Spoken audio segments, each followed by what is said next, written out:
دا جهنميان به بیا لاړ شي جهنم ته او په جهنم کې به بیا چې کوم د امام الضالین دی که نه د ټولو ګمراهانو امام یعنی ابلیس علیه اللعنه هغه له به چې دی نو تخت جوړ کړی شي د اور تخت به ورله جوړ کړی شي او په هغې باندې به کیني او خلکو سره به چې دی نو خبرې شروع کړي او دا د هغه تقریر دی چې هغه بیا قیامت کې په جهنم کې کوي خو الله دلته قرآن کریم کې ذکر کړی دی څومره غټه بدبختي ده ورخه چې هغه د اور په منبر باندې ناست دي او خلکو ته بیان کوي او په خپله هم چغې وایي او دغه چې کوم حاضرین مجلس د هغه دي جهنمیان هغه هم چغې وایي او یو بل ته چې نو فریاد کوي نو شیطان به هلته وایي وقال الشیطان وبوایي شیطان لما قضی الامر هر کله چې فیصله وکړی شي د کار د مخلوق په منځ کې فیصله وکړی شي حساب کتاب ختم نو دا به ورته وایي ای خلکو ان الله وعدکم یقینا الله وعده کړی و ستاسو سره وعد الحق وعده ښه وعده رښتینې وعده د حق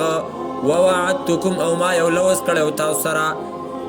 فاخلفتکم نو زه خلاف ورزي کومه خلاف ورزي مې کړې وه ستاسو سره ستاسو د لوز ستاسو د وعدې نو په خپله به وایي چې د الله چې کوم لوز و هغه حق او زما چې کوم لوز او وعده وه هغه دروغ وه ما خلاف ورزي کړې ده منافقت مې دسه کړی دی وسوسه مې در اچولې وه داسې وکړه داسې به وشي داسې وکړه داسې د شیخ چلي بادشاهي مې درته جوړه کړې وه اوس د هغې ټولو نه زه منکر یم او که تاسو اوس ما ته غوسې وئ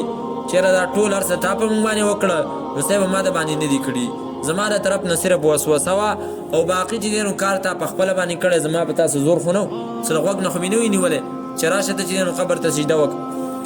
او یا چې دی نو د بدعت کار وکړه یا د ګناه کار وکړه وما کان لی علیکم او نه وه زما دپاره نه و زما دپاره علیکم په تاسو باندې من سلطان څه زور څه غلبه الا مگر ان دعوتکم دا چې ما به دعوت درکو تاسو ته فاستجبتم لی نو تاسو به قبولوالی کو زما دپاره نو څه زور خو زما د باندې نه چلیدو صرف دومره وه چې وسوسه وه او نو تاسو به زما وسوسه قبلوله او بل طرف ته زما که وسوسه مې در اچولې نو د دې په مقابل کې د حق دعوت نه وسه هغه خو هم تاسو ته کېدو نو هغه هم ولې نه منلو چې نن تاسو ما ملامته کوئ چې دا ټول ستا د وجې نه دي نه نه نه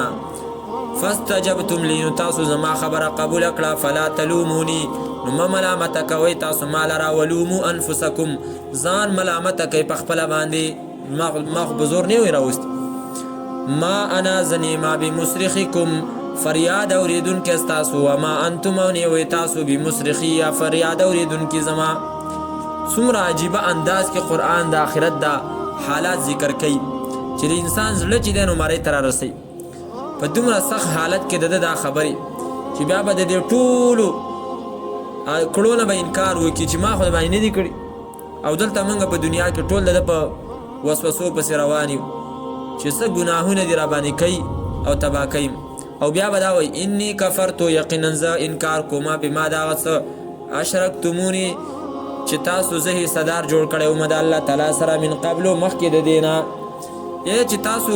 زه د الله تعالی سره چې دی نو شریک کړی وم نو خو او یو انسان خو شیطان د الله سره نه دی شریک کړی خو چونکې یو طرف ته د الله د طرف نه د نیکۍ حکم او بل طرف ته د شیطان د وسوسې حکم وسوسه وه نو موږ د شیطان الله دې نه کي چې د شیطان وسوسه هم ومنله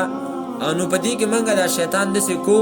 لکه چې د الله سره هم شریک کو چې څنګه د الله حکم اورېدل او د هغې تابعداري لازمه داسې موږ د شیطان وکړو ان الظالمین یقینا ظالمان لهم د دې دپاره عذاب علیم عذاب د دردناک الله دې موږ وساتي وادخل الذین آمنوا وعملوا الصالحات قانون تاسو اورېدلی دی قرآن کې چې کله د جهنم حالات ذکر شي ورسره متصل الله تعالی بیا د جنت حالات هم ذکر کوي